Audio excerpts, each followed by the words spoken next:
Okay, go for it. Oh, Lauren, you're muted. Oh gosh, Tuesdays. Aloha everybody and welcome to our Surfers for Civics 2021 training.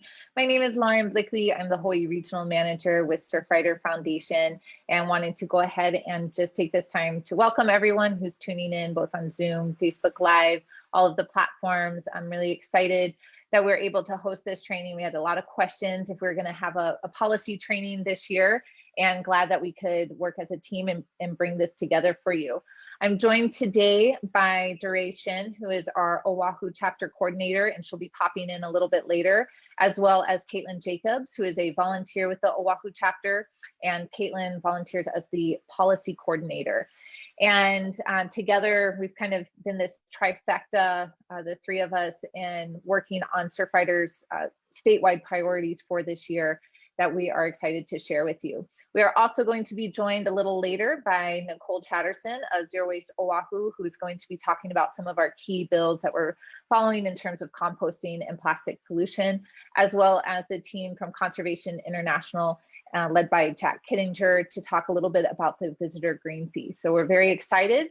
We have a lot of ground to cover, and we'll go ahead and jump right in and have some opportunities while we're talking about the bills for question and answer, as well as a question and answer session at the end. So welcome everybody. I think today the meat of this conversation and this presentation is really focused around giving you all, as our activists and our frontline individuals, the tools for you to really be able to get involved in the public decision-making process.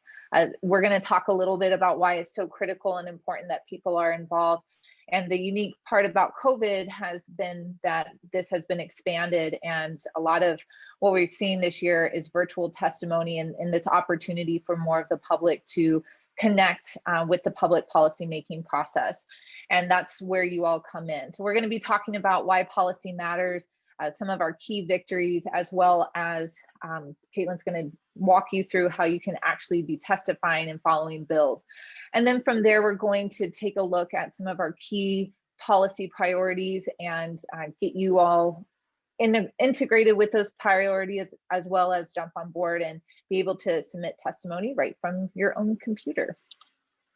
Before we dive too deep, I do want to just take a step back and speak to a moment to Surfrider Foundation. We have a lot of name recognition here in Hawaii, but a lot of people don't fully understand what we do, or the breadth and the work that we do throughout the state.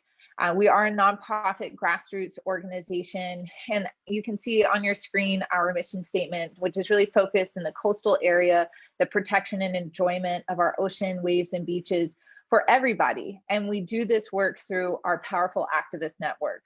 And it's that activist network, I think, that was really the crux of Surfrider Foundation, and really at the core of what we do, and why we host trainings like this is because you all are the key part of our success and our power, and how we are able to amplify our voice, not only on behalf of stakeholders, but also of our ocean, waves, and beaches.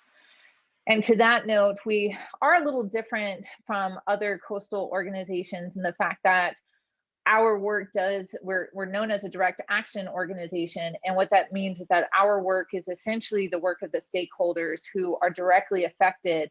We're the ones who are on the front lines advocating for change. So here in Hawaii, for example, Surfrider Foundation has 2 paid employees, myself and Doorae, but we have this really extensive volunteer-based network that does so much incredible work and really activates both at the local community level as well as the statewide level. So again, thank you for tuning in today, because you all are evidence of our really powerful network. In addition to focus on this broad mission of protecting our ocean, waves, and beaches, that can get lost if you don't have a good, clear direction and key initiatives. And so how we're able to really be effective and ensure that our programs and campaigns are effective is that we've developed 5 specific initiatives where all of our work essentially revolves around. Now, most people seem to equate Surfrider Foundation with addressing plastic pollution and beach cleanups, which, as you see on your screen, is one of our key initiatives. But in addition to plastic pollution, our work also focuses on ocean protection, coastal preservation, clean ocean water, as well as beach access. So together with these 5 initiatives, this is not only, again, driving our programs and our campaigns, but it's also driving what we're highlighting and prioritizing in terms of state and county-based policies every year. And this is where a lot of this kind of sets the stage, I guess, for our future slides, where we're going to be talking specifically about our policy priorities for 2021. And here in Hawaii, we are part of a national Surfrider Foundation network, but regionally, we are comprised of 4 different chapters that are based on the islands of Kauai, Oahu, Maui, as well as a chapter on Hawaii Island and Kona. And in addition to our 4 chapters, we also have 10 active student clubs. And again, just being a part of a very large activist network, we have the local communities, but we're also working as a statewide region to address some of these issues on, again, both our local island scale as well as a statewide scale. And on that note, I'm going to go ahead and turn this over to Doorae, who's going to talk a little bit. Doorae's been such a big activist and advocate, and if it was normal years, you would see her down at the state capitol right now. So she's going to dive into a little bit about why it is important to be involved with policy in the first place. Awesome. Thank you, Lauren. Hi, everyone. My name is Doorae Shin. I'm the Oahu chapter coordinator, and I've been in this position for the last 2 years, but I was born to an activist family, a Korean American family in Pennsylvania. And so I got exposed to the power of activism and community organizing at a young age, and was originally really involved with immigrant rights work, but then realized the severity of the climate crisis upon moving here 10 years ago, and began to dedicate all of my time and efforts into sustainability. And then Surfrider is this amazing organization that works to protect the ocean. And so it's this really big community of ocean lovers. And so it's been really rewarding to work with this organization with so many people who not only love to enjoy the ocean, but have dedicated time to protect it. So we just wanted to cover here why this work matters. And, you know, one really easy way to look at it is if, you know, a lot of our work is focused on, you know, having people switch their everyday behaviors, you know, make different choices in their lives, whether it's around using less plastic, bringing their own bags.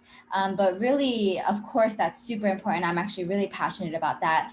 But beyond the individual action, when we have institutional and policy change, you're leaving a legacy for forever and for generations to come. And so with the hard work, and you'll find some of this is tedious, but once you get it, you kind of can really participate easily.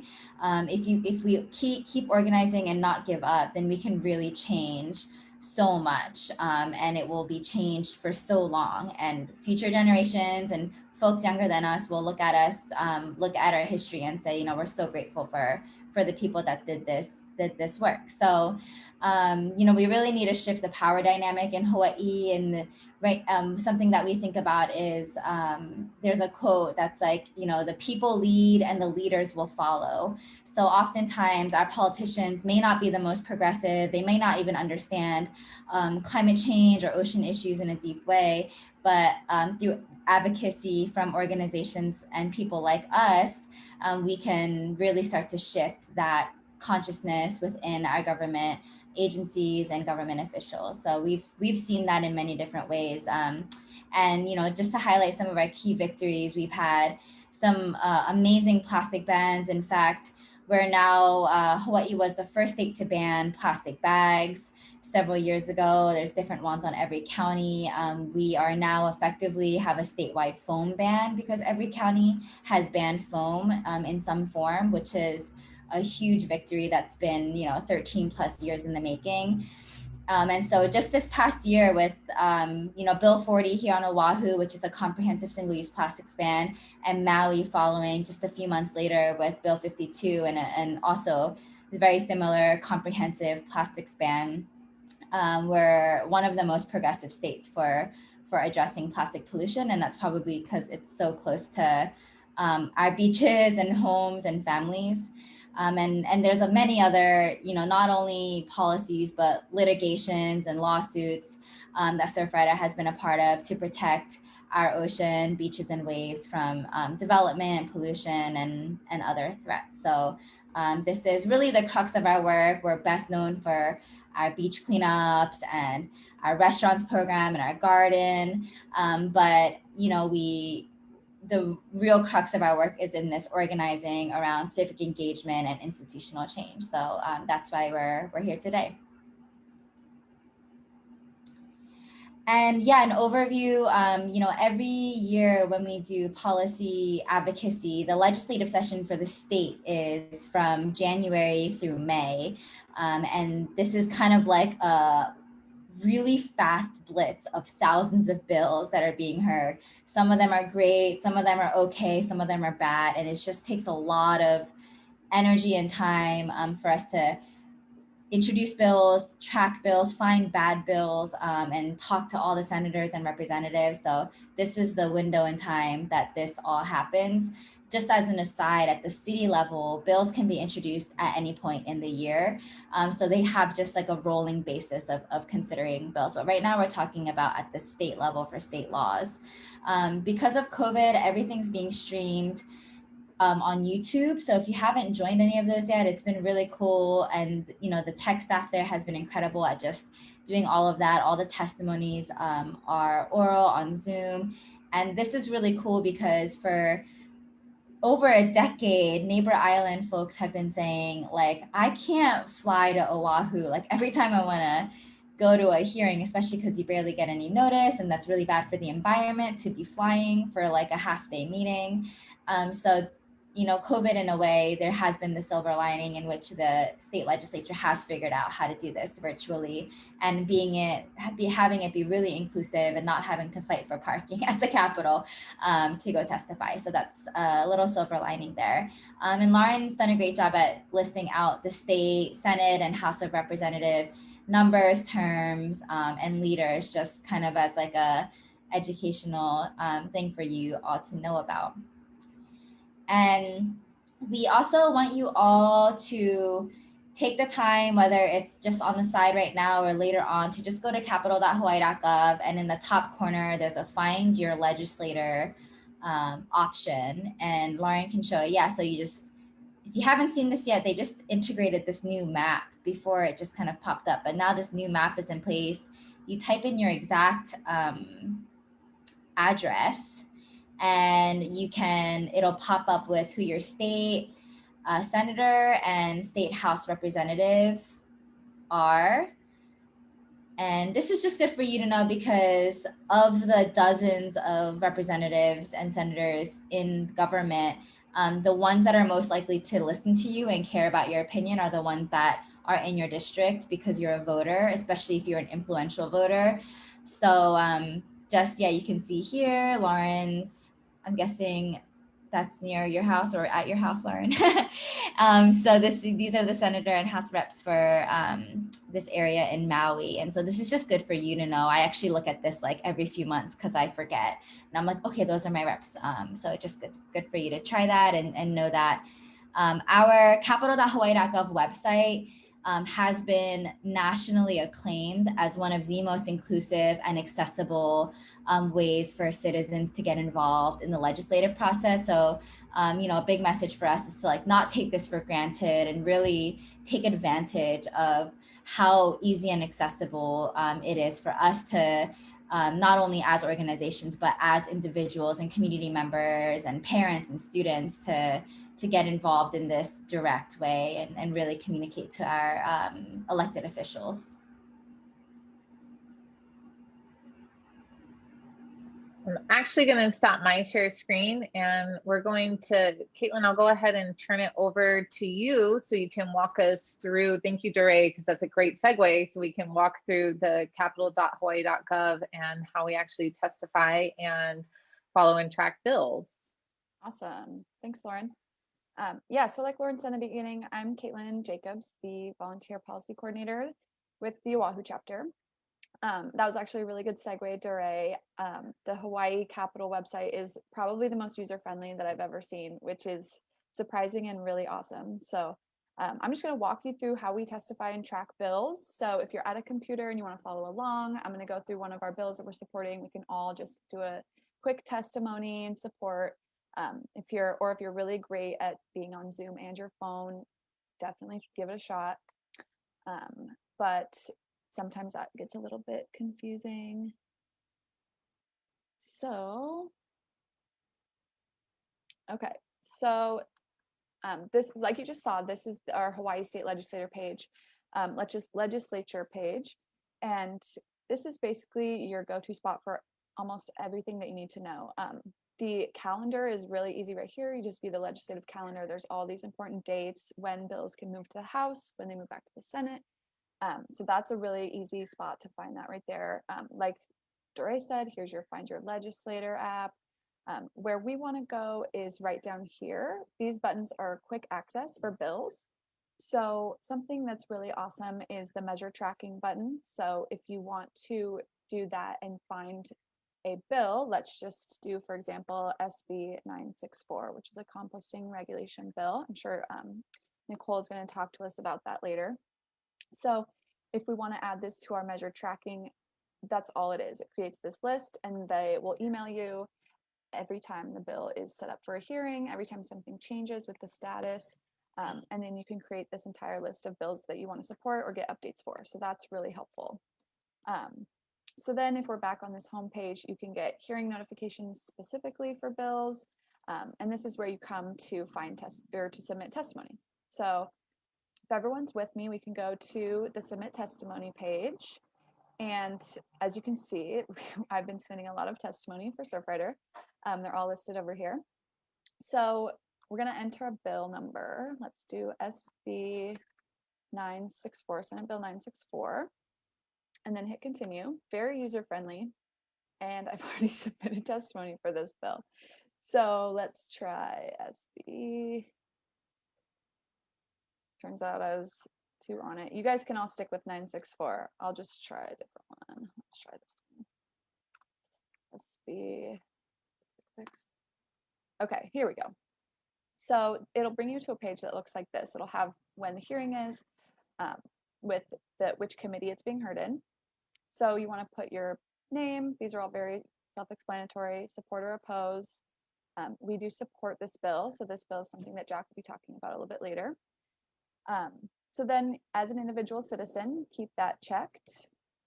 And then here's where you're going to choose either to just do written testimony or decide to testify orally. So a lot of times with Surfrider, we've been showing up orally to the hearings, but there's no need. They're really long and a written testimony will do just fine to support.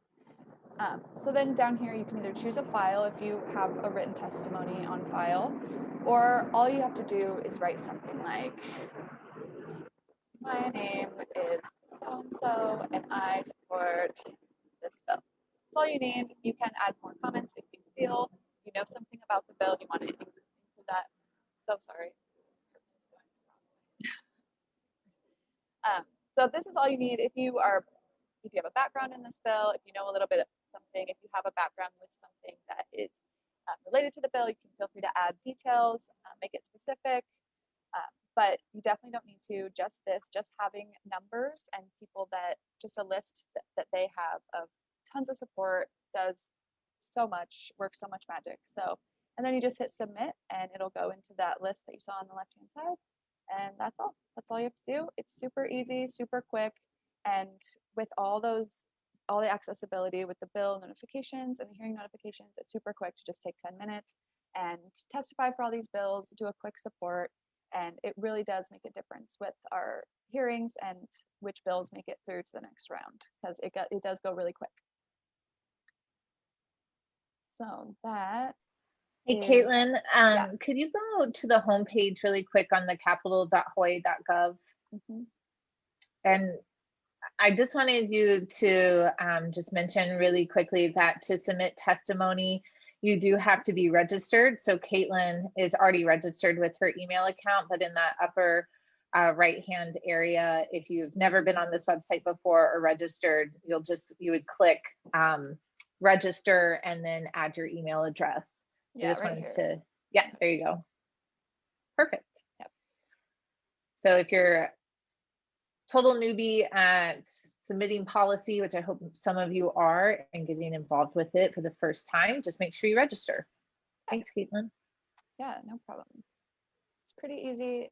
And you can definitely contact us if you guys have any questions or are running into issues, but it is surprisingly very self-explanatory, very easy to use.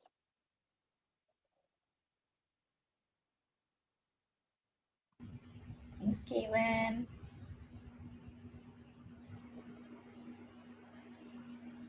Awesome. Thank you so much, Caitlin. Caitlin, did you want to cover this slide with our key priorities, or do you want me to jump right in? You can go for it. Okay, sounds good. So Caitlin just showed you the process that you need to do in order to testify directly on these bills that we're going to go through today. And our plastic pollution, our visitor green fee is where we're going to be bringing in Nicole and Jack to speak a little bit about this. But again, you can see really where our priority legislation as Surfrider Foundation has really aligned with our initiatives that we had talked about earlier in the presentation. And I should also note that we have to be very strategic. And I think that's one of the things that we took on as Surfrider. There's a lot of bills that are not listed here that we are supporting, that we're part of sign-on letters to, that we're part of these larger coalitions with. The bills that we're talking about today are just some of the bills that are very specific to the priorities that we are actually leading or helping co-lead in some of those respects. So I just wanted to clarify, these are not all the bills that we are doing, but they are some of our key ones that we have led. The other thing I just wanted to point out really quick is that Caitlin does an amazing job sending out to our Surfrider network here in Hawaii weekly policy updates, which started off very long, even a couple weeks ago. And as Doorae mentioned, only 90% of the bills that are introduced at the beginning of the legislative session will not end up carrying all the way through. So a very small portion of the bills that get introduced are actually going to make it to becoming law. If you want those policy updates though and be added to that weekly list, please go ahead and email Caitlin at the email that you see on your screen, and you can be added to that. And then also just screenshot this screen or take a picture with your phone. Again, these are our priority ones for Surfrider, so the ones that we will be asking you to support with testimony. So we'll go ahead and dive right in to clean water. And one of our key bills that we're focused on as Surfrider this year is Senate Bill 350. And that bill focuses on improving the Department of Health statewide beach water quality monitoring program. Now, before I go into more detail about the specifics of this bill, I want to direct your attention down to the bottom of the page and the email address and phone number that you see listed there for Senator De La Cruz. Currently, he is the chair of the Ways and Means Committee, and this particular bill is one of those bills you saw on a couple of the slides earlier, that March 4th deadline, okay? And there's a couple of bills that we're going to be chatting about today that have not yet had a hearing schedule. They don't have a hearing scheduled in the final committee by March 4th. They will not be able to get out of the chamber that they're currently in, and it will essentially be done for the year. So if you could take a few minutes and email or call Senator De La Cruz's office and ask them to please get this bill scheduled for a hearing, we'd really, really appreciate it. But I guess the big question is why? Why Senate Bill 350? What does it do and why is it important? The key part of this bill is focused on public health and safety. And a big part of living here in Hawaii is obviously our connection to our ocean and coastal resources. It is recreating in the ocean. It is utilizing the ocean for food, for gathering. It is our place in our area of solstice. It's where we learn how to catch our first waves or take beach walks. It's such a critical and vital place for us. And currently the Department of Health maintains a statewide monitoring program for water quality in our coastal area. And essentially what that program revolves around is the set of beaches on each island that are monitored on a weekly basis. And then there's other sets of beaches that are monitored a little more intermittently. And the Department of Health essentially will go out to these beaches on their regular schedule weekly and collect water quality samples. And they're testing for a number of different things, but the thing that concerns us the most as beach users is bacterial levels. And they will collect samples and determine if the bacterial levels fall under the state standards. And if they do, that's a good thing. We want to make sure that we're swimming in waters that have low bacterial levels, and therefore lower percentage and probability of bacteria or pathogens that could affect human health. Though this is a very robust program already as it is, there are some key gaps and issues with how the Department of Health currently runs this water quality monitoring program that does put into jeopardy some of our public health and safety. And as you can see under the specifics, this bill really focuses on trying to fill in those gaps. So the very first gap that is kind of a glaring issue that we are attempting to address is the fact that the Department of Health currently, with those weekly beaches that it monitors, if that beach has a brown water advisory, it will not take a sample. So I guess the question to answer first is, for a lot of people, well, what's a brown water advisory? A lot of people equate brown water with poop, but brown water is not necessarily poop water. Poop could be in the water, but it's essentially these two photos that you see on your screen, where there are heavy rain events, and that rain pushes a lot of runoff and sediments and soils into our local streams and rivers, and it eventually outflows into the coastal area. Now, not only does that runoff contain sediments or soil, but it also contains everything that's in that sediment and soil, or that has been sitting on the ground. So that can include nitrogen and phosphorus. It can include pathogens. It can include bacteria. It can include pesticides.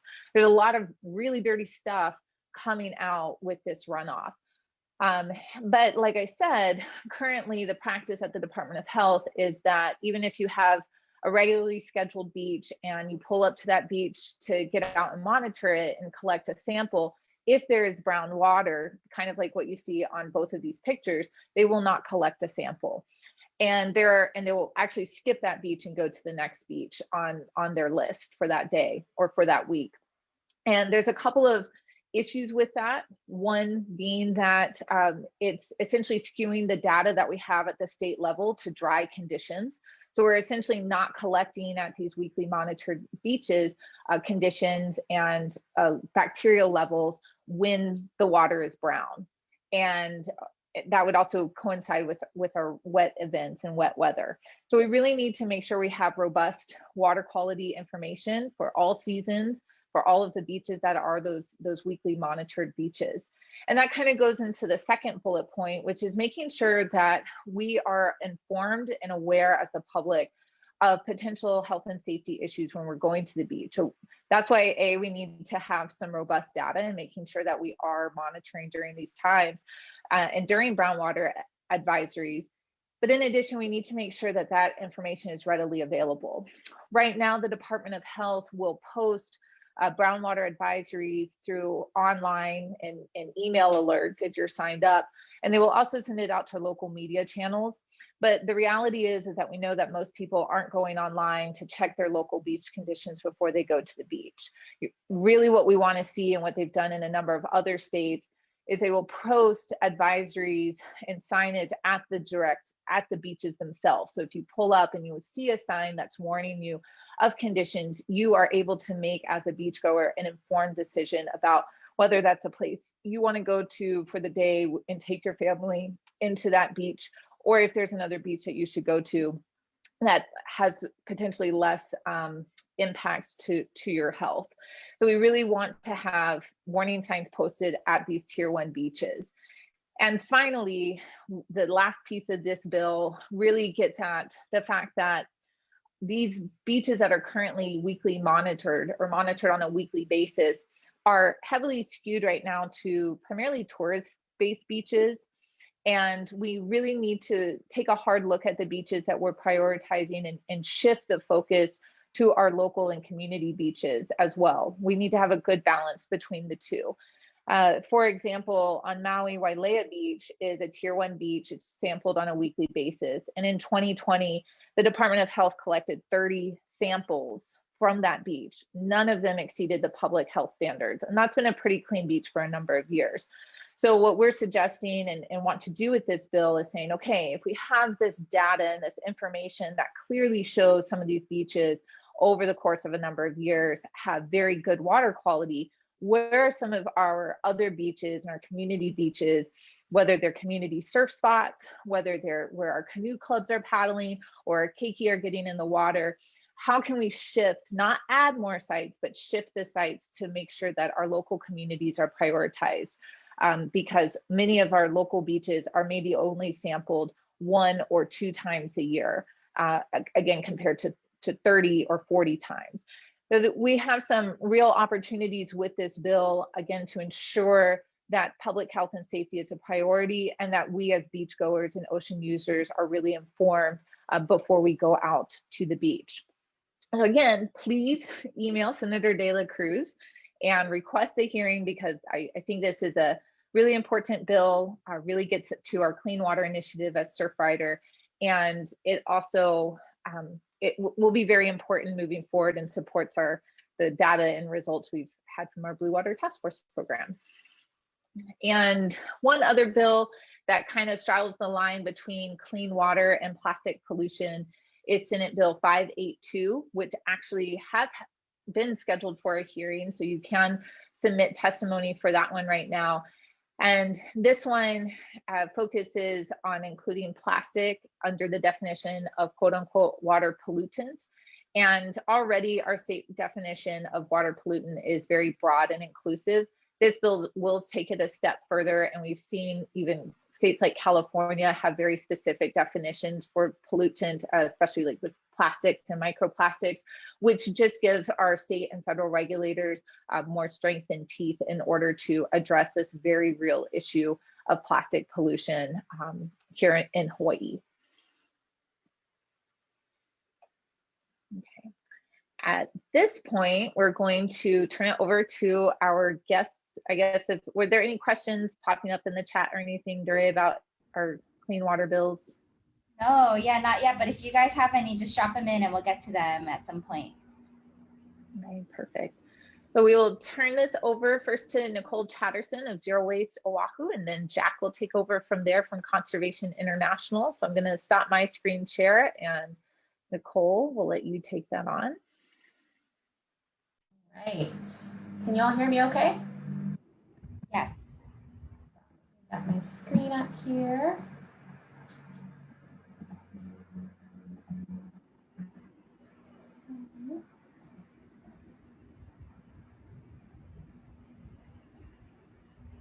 All right.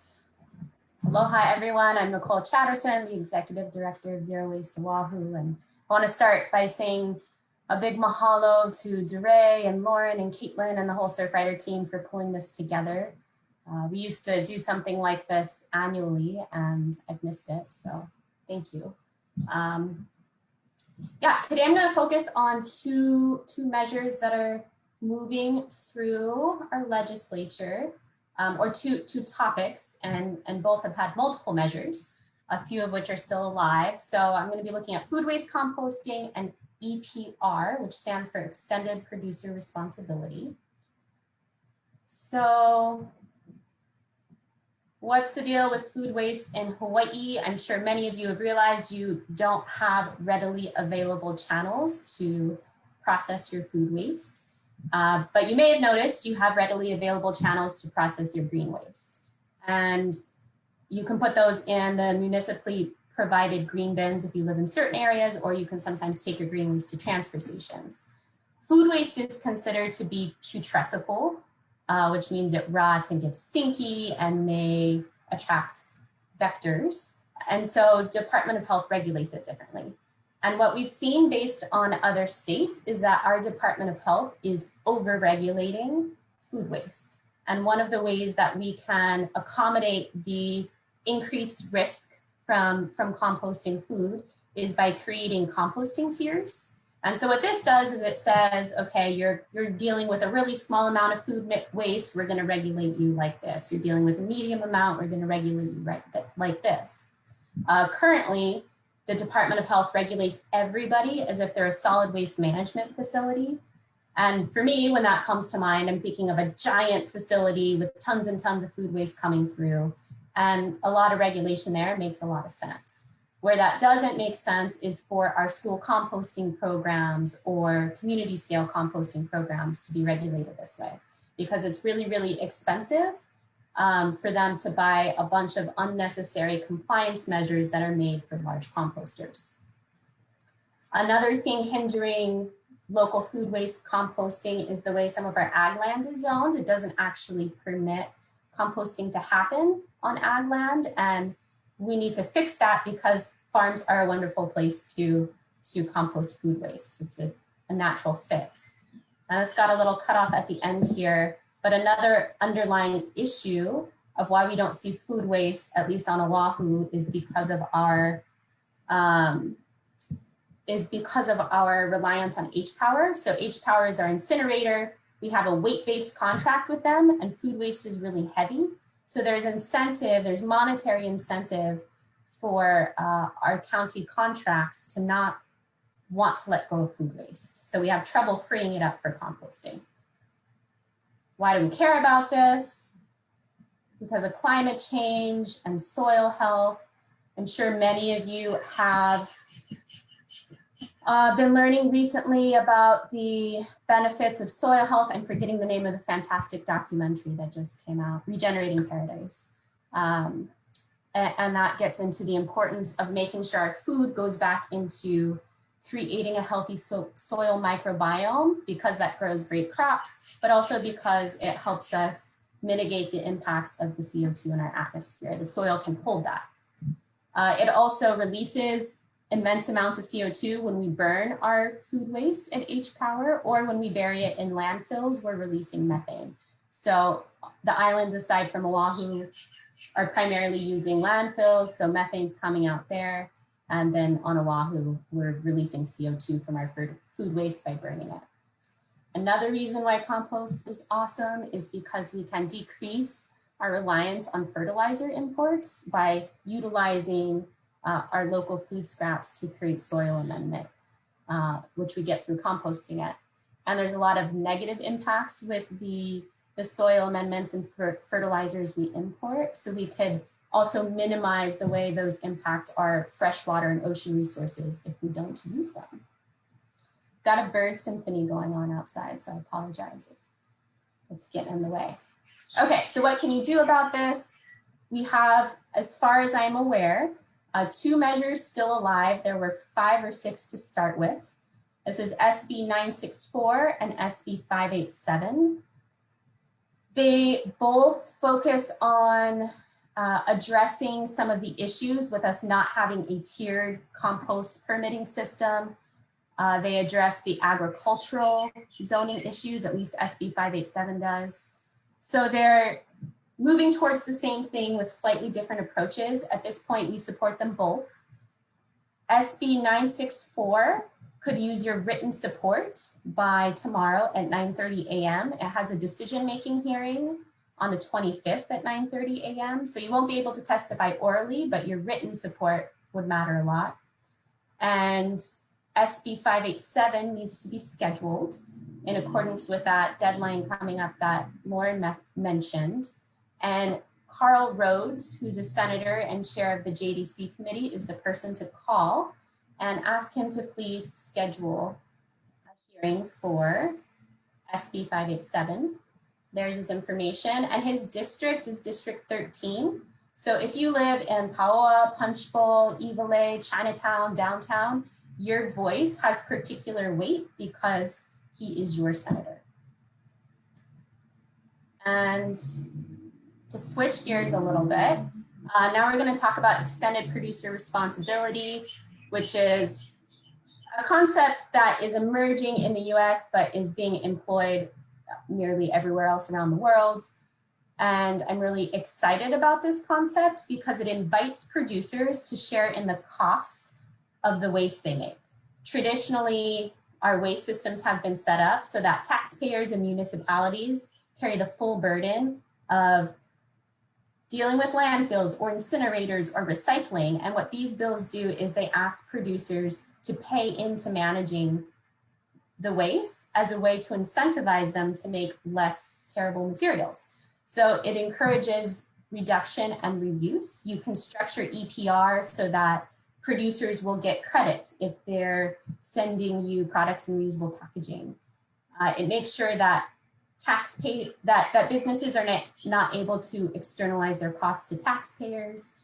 It creates better coordination between producers and recyclers. So I'm sure many of you have heard by now about some of the flaws in our recycling system. And a lot of that comes from producers making whatever they want without coordinating with the recyclers who have to deal with that at the end of the life of the product.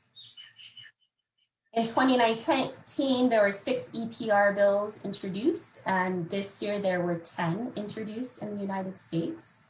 And I'll specify that I'm talking about EPR for packaging. We do see some EPR bills in the United States for things like oil from your cars or batteries, so the producers are required to help deal with that. But to date, there's nothing that requires producers to deal with product packaging.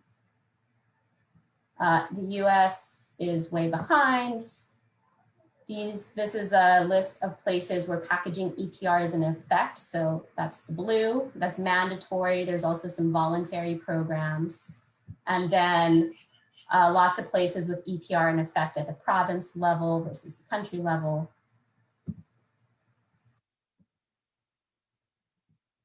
And I'll show this brief image reinforcing why we need it. So this is a screenshot from the PBS Plastic Wars documentary. And this is our recycling that we were sending to Indonesia. And what was happening is the valuable piece of the recycling was being taken by the company who bought it, but the labels and the caps and the things they didn't need are being ditched in open dumps and burned. And one way to resolve this is by making sure that it's going to cost the producers if this happens to their label. And that's what extended producer responsibility helps to do. So we did have 2 bills introduced on this measure. The other one was HB 1316, which was introduced by Nicole. And that one, as far as I understand, is not moving forward anymore. And we also have SB 1419 moving as another vehicle. This one's called Municipal Product Stewardship. It's the same thing as EPR. This needs to be scheduled, and you can also email Chair or call Chair Rhodes and ask him to do this. We're supportive of this measure, but we're actually encouraging a study, which is something that I would never think I would hear myself say, because EPR is so complex and there's so many moving factors. So that will be our testimony in support of the concept while encouraging a study to get all of the stakeholders at the table. But if SB 1419 were to pass as is, it wouldn't be a bad thing. And that is all I have, except for Senator Rhodes' information again, in case you didn't get it last time. So he is the man to call for composting in EPR. Thank you, Nicole. Sure thing. Awesome. I'm sure he'll appreciate all the calls for good causes. Okay, so we're going to pass it over to Jack Kittinger from Conservation International to talk about the visitor green fee effort, which is really exciting because it's something that has so much support from diverse stakeholders and I think long overdue. So I will pass it over to you, Jack.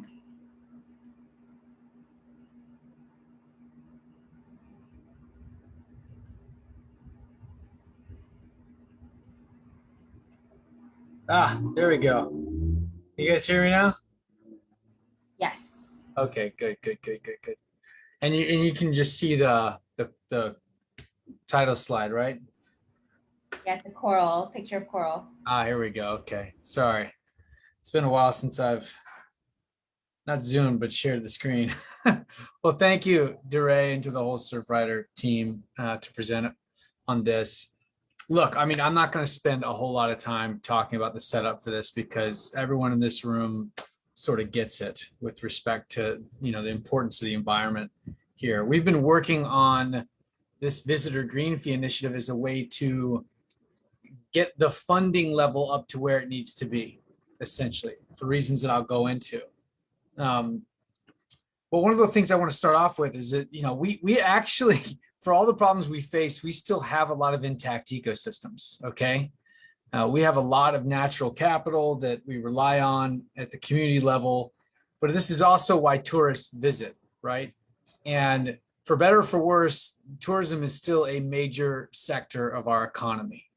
All right, we kind of in the past year have had the most extreme level of over tourism that we've ever had, with 10.5 million visitors, to an extreme under tourism.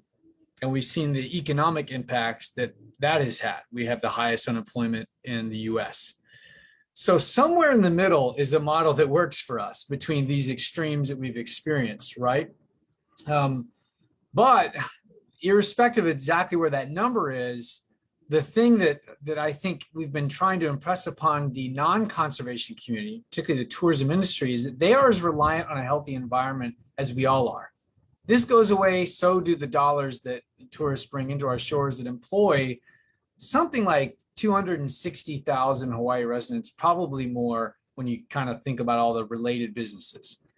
So that's we lose this, we lose all the sort of benefits at the community level, but we also lose one of our big economic engines. And we do not invest in this. Probably most of you have heard of this statistic that we've been throwing around for years, that the environment gets less than 1% of our state budget. Now that's true. It sort of changes year in, year out. Big things like Turtle Bay change that picture, but we do not invest. Now, in our community, we use that less than 1% of a state budget investment as a way to rally our conservation communities around the need to increase funding. But there's a different way to explain this to the visitor sector, and that is, how much do we invest per tourist? And this is what some of the places that we compete for tourists with invest per tourist in the environment that those tourists are coming to enjoy. And we invest quite a bit less. We actually invest $9 per head.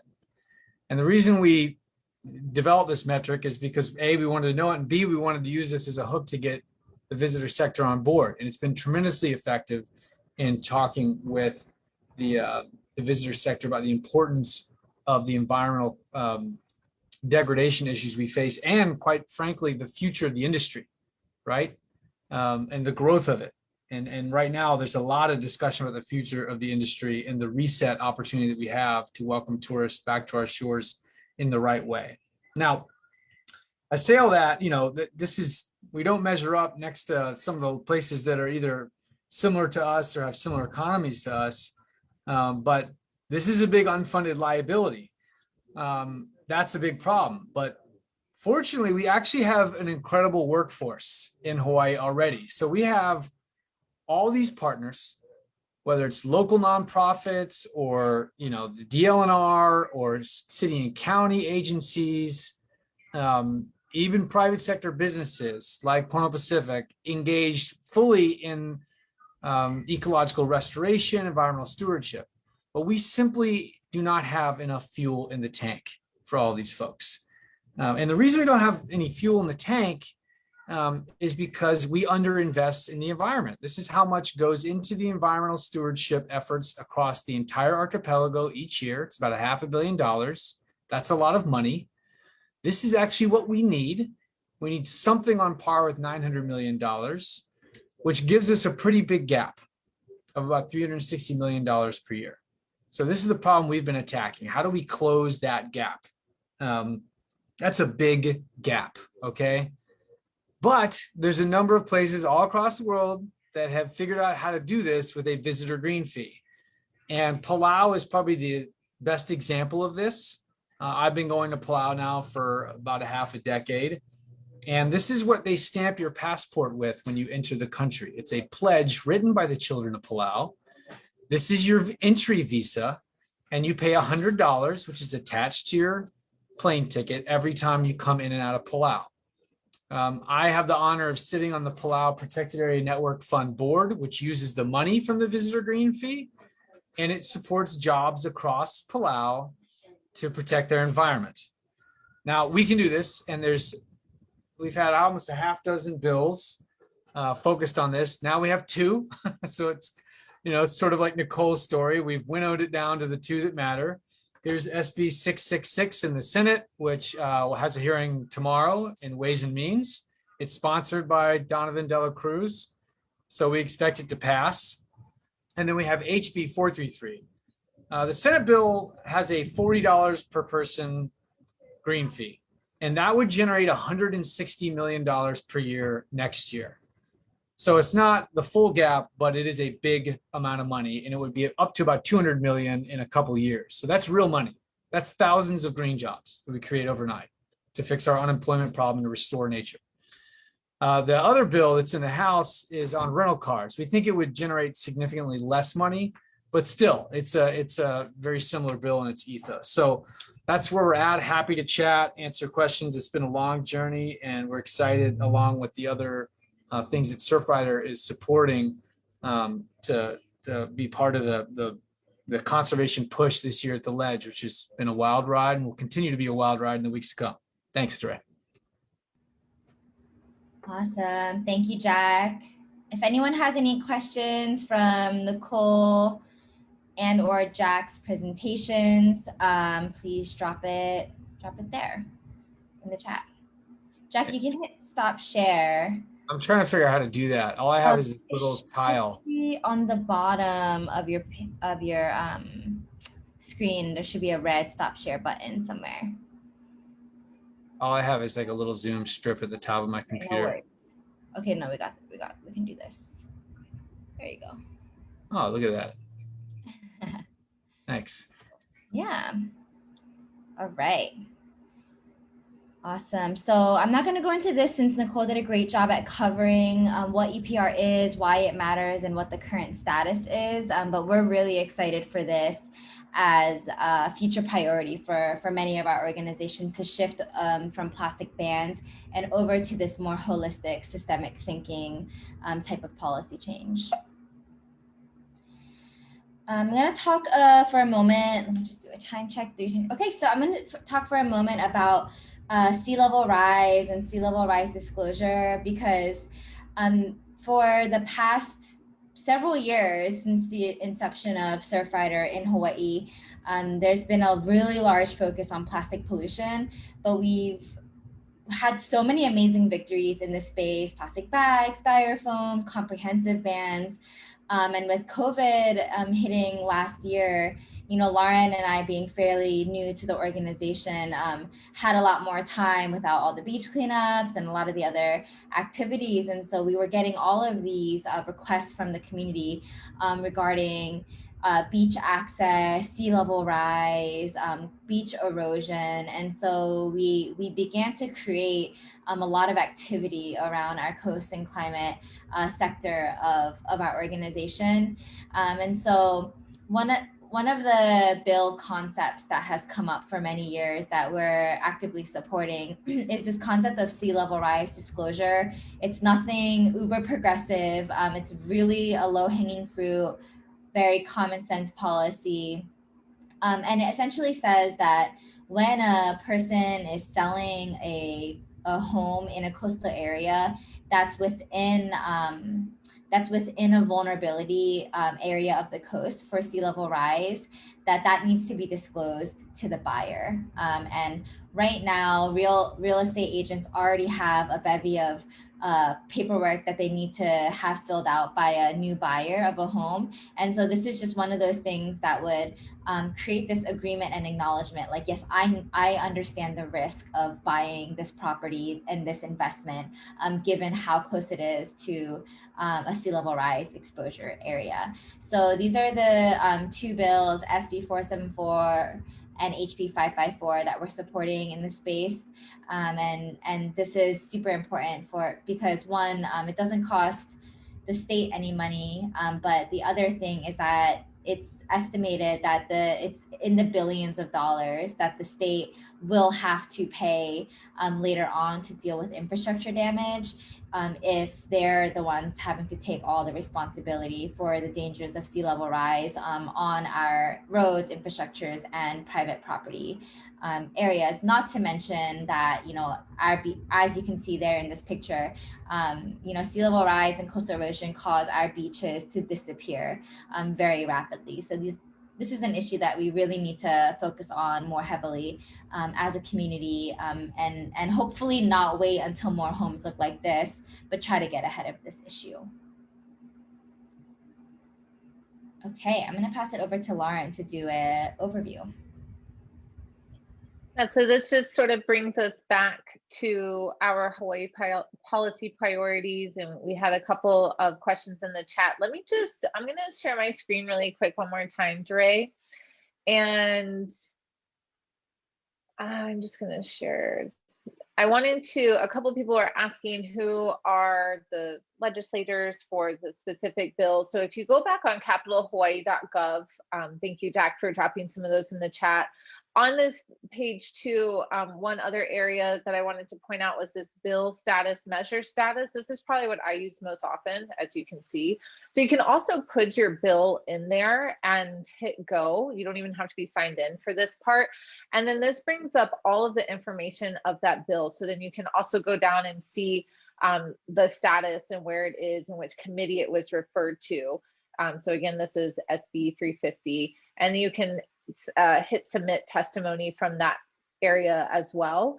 And then you can also, on this page, if you can, again, you can look at your committees and things like that to also click on. So for example, if we're looking at the Senate committees and I go down, and I go down to Ways and Means, I can figure out, okay, there's the chair for Ways and Means Committee. So just to go back to, this is an incredible resource. It's taken me for the last couple of months to really fully embrace this resource, but know that if you spend a little time poking around, like Doorae said in the beginning, it has a lot. But I think that does pretty much wrap us up from here, and just being able to open it to some of, if there are any questions. And Doorae, I know we have a final thank you slide that has some of our email addresses on it, and I lost that slide when I clicked on capital.hawaii.gov. So thanks for having my back and pulling that up if you want. I will pull that up. Yeah, if anyone wants to unmute yourself and ask a question or share a comment, I'm happy to answer a couple questions here for the last few minutes. There was a question from Mike Plowman, who's been working on Pu'uloa quite a bit as one of our volunteers with Surfrider, and about the resolutions. And Doorae, did you have any updates on those resolutions for Pu'uloa seawall? Yeah, and the Pu'uloa seawall, it's a U.S. Marine Corps seawall in the Ewa Beach area, beautiful sandy beach that they're proposing to build a 1,500-foot seawall. And, we've been commenting and reaching out to them, and got a letter back from the Navy, and we'll be meeting with them next week on site just to get information from their engineer. So anyway, the resolution that's proposed is going to demand a full environmental impact study be done for that project. But we have some positive messaging that they won't continue with the construction as planned, given the community pushback. But we'll follow us for more info as we get more as things develop. And Jack, one question that's come up, and I had the pleasure of hearing you and Amelia present on the green fees a couple of years ago at one of the HTA conferences, and really clarifying, like, the green fee. People were concerned, okay, it's this tax, quote unquote, and how can we tax all the visitors coming in without violating an interstate commerce clause, et cetera, et cetera. And this is not that. It's different, but there was a question that I saw pop up on Facebook of kind of about the constitutionality of that. So I wondered if you could just spend a minute, because I think that's something that confuses people just a little bit with the green fee. And so maybe you could just speak to that for a quick moment about how how it is legal, and how you all have done a lot of research into this and getting to this point. Yeah, sure. And I should say Amelia von Salza, who's on the call, has been the real hero on this initiative. She looked at a dozen green fee initiatives in places all across the world. And we've basically stolen all the best ideas from those places to try to bring here. But, we are different than Palau, obviously, or the Galapagos in many ways. And we cannot attach a fee to an airline ticket or a cruise ship ticket as much as we'd like to. And the reason we can't do it on an airline ticket is twofold. The first is there's actually a federal law that prevents states or municipalities from putting fees on airline tickets. It's called the anti-head tax. It has to do with, essentially federal regulation that's put in place on the airlines. The other reason, of course, is the constitutional reason that you suggest. Now, we've looked into this and we had a law firm look into this, and it is perfectly legal for us to charge tourists to use natural resources. We do that at Hanauma Bay, right? So we can do that. The question is, where do you capture it? And we can't do it on an airline ticket. And we can't discriminate between Hawaii residents and US non-Hawaii residents for Commerce Clause issues. But it's perfectly fine to do it on hotels or possibly even Airbnbs and VRBOs and those sorts of things. So that's the mechanism we're using because that's the one that's available to us. We would add to what's called the transient accommodation tax, which is the fee that goes on every hotel room. So you can do this on hotel rooms. So the hotels always feel picked on, versus the airlines when it comes to this sort of thing, and they're naturally resistant to it. But, if you go stay at the Marriott tomorrow, you're going to pay $35 a night for your towels and your internet access. Okay, so a one-time $40 fee really is not that big of a deal, and there's no evidence that it's going to ever detract visitors from coming. So we've had a lot of dialogues with the tourism committee constituency about that. It's still a hill to climb. They're going to be resistant to anything that adds cost to the visitor experience, but we've tried to approach this in a way to, how does this improve the visitor experience? And restoring the nature they come to enjoy is absolutely a benefit to the industry, even if we're still trying to convince them of that. And there are lots of people who understand that completely in the sector already. Thanks, Jack. Appreciate it. And thank you everyone for tuning in. And we really hope that this was a helpful opportunity to, again, connect you with some of these key tools to get involved in our policy this year. And yeah, thank you again. Thanks for being ocean advocates. And we hope to continue to see you, whether it's via Zoom or one day in person, hopefully sometime soon. So mahalo, everyone, and great work. We couldn't do it without you. Hello. Thanks. Thanks, everyone. Hello.